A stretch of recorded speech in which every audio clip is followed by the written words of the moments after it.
Welcome to my new blog. आज गणतंत्र दिवस है यानी रिपब्लिक डे।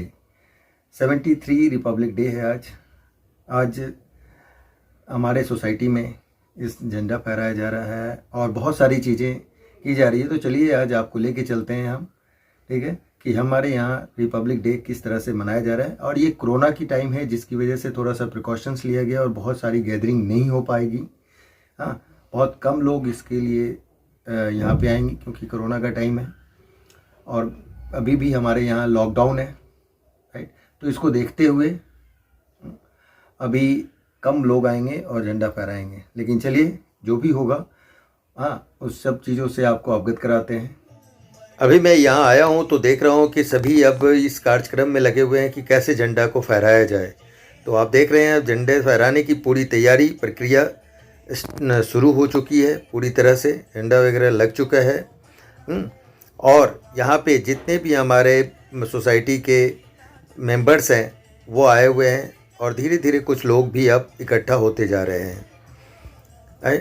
तो ये सारी तैयारी चल रही है। तो अब इसी के साथ आप कुछ देर देखिए कि किस तरह से हमारा तैयारी चल रहा है और फिर हम झंडे को फहराएंगे अब।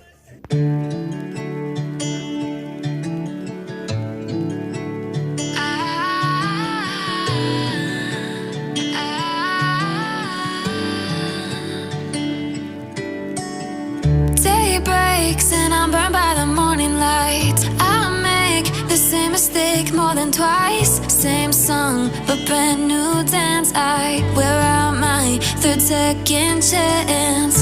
You take my breath and I can't get it back. Might be time for me to face the facts. The best me. अब हम स्टार्ट करेंगे झंडा फहराने का और सभी को आग्रह किया जा रहा है, जैसे कि आप देख रहे हैं सभी को यहाँ पे बुलाया जा रहा है कि सभी मिलके राष्ट्रगान गाएंगे और झंडे को फहराएंगे।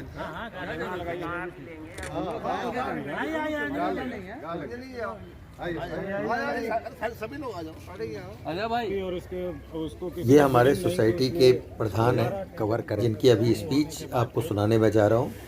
और ये कुछ कमिटमेंट जो गवर्नमेंट के थ्रू की गई और बहुत ही अच्छा कार्यक्रम का ये कार्य कर रहे हैं। अभी हमारे सोसाइटी में पूरी रोड वगैरह बनाई गई है और कई चीज़ों का विकास किया गया है। हाँ, दीवार वगैरह को रिन्यूअल करवाया जाने का प्रस्ताव है। तो ये सारी चीज़ों में इनका बहुत बड़ा योगदान है और इनकी टीम के साथ में।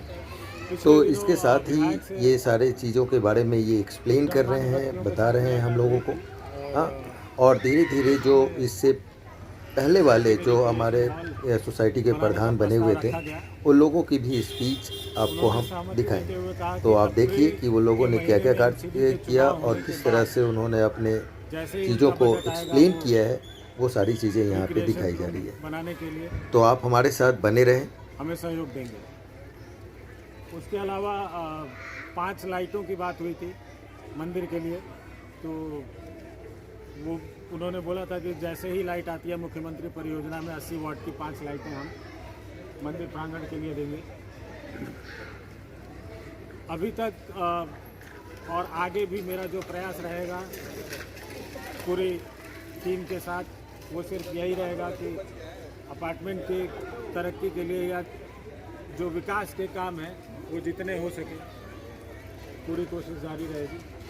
पीछे भी कोशिश जारी है और उससे भी ज़्यादा जो महत्वपूर्ण चीज़ है कि 6 साल में रतन लाल जी ने जितना चीज़ों को आगे बढ़ाया, उसके बाद पाठक जी आए। 2 साल में इतनी सारी चीज़ें मैंने उनसे सीखी और बस कोशिश यही कर रहा हूँ कि जो लेगेसी मुझे पीछे से मिली है मैं उस लेगेसी को आगे बढ़ा सकूँ। धन्यवाद। पिछले 2 सालों में ये हमारे यहाँ के प्रधान थे और इन्होंने क्या क्या कार्यक्रम किए और क्या क्या इनके सामने परिस्थितियाँ रही उसके बारे में ये बता रहे हैं। तो कुछ बातें इनकी हम आपको सुनाते हैं कि वो क्या कह रहे थे। हाँ, और देखिए आप, हो सकता है आपकी सोसाइटीज़ में भी इस तरह की बातें हों, तो ताकि कुछ चीज़ों को आपको भी जानकारी मिले कि किस तरह से सोसाइटी चलाया जाता है और किस तरह से सोसाइटीज़ में काम होते हैं और कौन कौन से इसके जो मेंबर्स होते हैं, प्रधान होते हैं, उनका क्या काम होता है। क्या रोल होता है, उन सब चीज़ों के बारे में आपको यहाँ भी जानकारी मिल सकती है। तो प्लीज़ हमारे चैनल में आप बने रहें, प्लीज़ इस ब्लॉग में बने रहें अंत तक।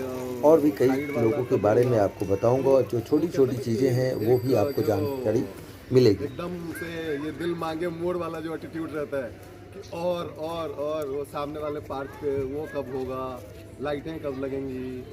तो ये छोटी छोटी चीज़ें हैं। और यहाँ पे वाईफाई का हॉटस्पॉट लगना था, तो काफ़ी सारे हमने डॉक्यूमेंटेशन शुरू किए हुए थे।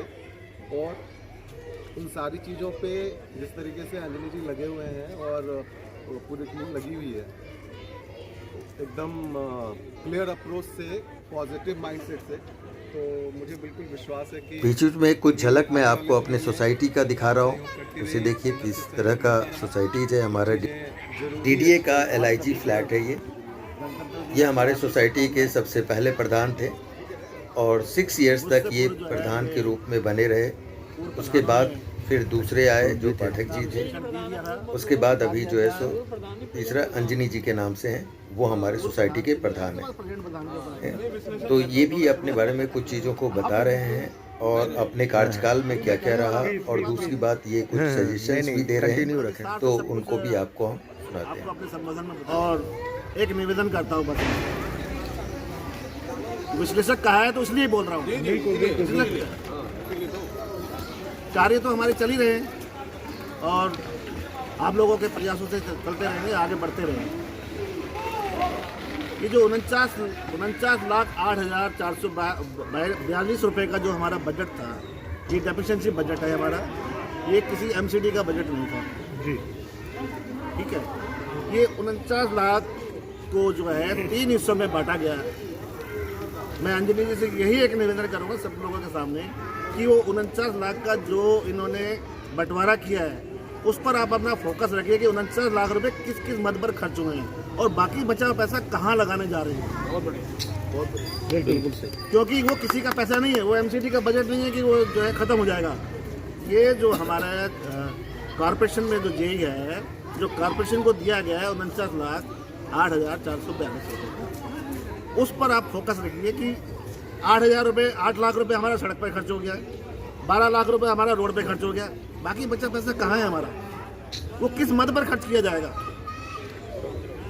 क्योंकि सड़क बन गई, रोड बन गया, पटरी बनने के बाद सब शांत हो जाएंगे, कुछ पता नहीं चलेगा कहाँ गया कहाँ से, रेल मेल हो जाएगा।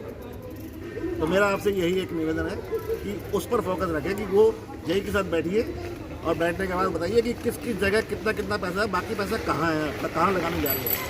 और जो पैसा बचा है उसको अपने रिपेयर मेंटेन में, क्योंकि वो रिपेयर मेंटेन का पैसा है और रिपेयर मेंटेन में ही उसको खर्च कराया जाए। बस मैं यही आपको विश्लेषक के रूप में कहना चाहूँगा। बहुत बहुत धन्यवाद, बहुत बहुत आशीर्वाद, बहुत बहुत बधाई है। Thank you. इस तरह से कुछ और भी गणमान्य लोगों ने, हमारे सोसाइटी के जो ओल्ड मेंबर्स वगैरह हैं, उन लोगों ने भी अपने बातों को यहाँ पे रखा, अपने चीज़ों को बताया, ठीक है। और कुछ सुझाव जो वो दे सकते थे RWA को, उन्होंने अपने हिसाब से दिया। जिसमें ये अभी भी हमारे RWA के मेंबर्स हैं और इन्होंने भी अपने सुझाव दिए और कुछ चीज़ों को इन्होंने भी एक्सप्लेन किया कि किस तरह से सोसाइटीज़ में काम वगैरह होना चाहिए और क्या। ये हमारी सोसाइटी के बाहर का नज़ारा है। अगर आपको ये वीडियो अच्छा लगा तो प्लीज़ लाइक करें, सब्सक्राइब करें और कमेंट करें। और इसी के साथ अब मैं निकल रहा हूँ अपने काम पे, यानी कि ट्यूशन्स पढ़ाने के लिए।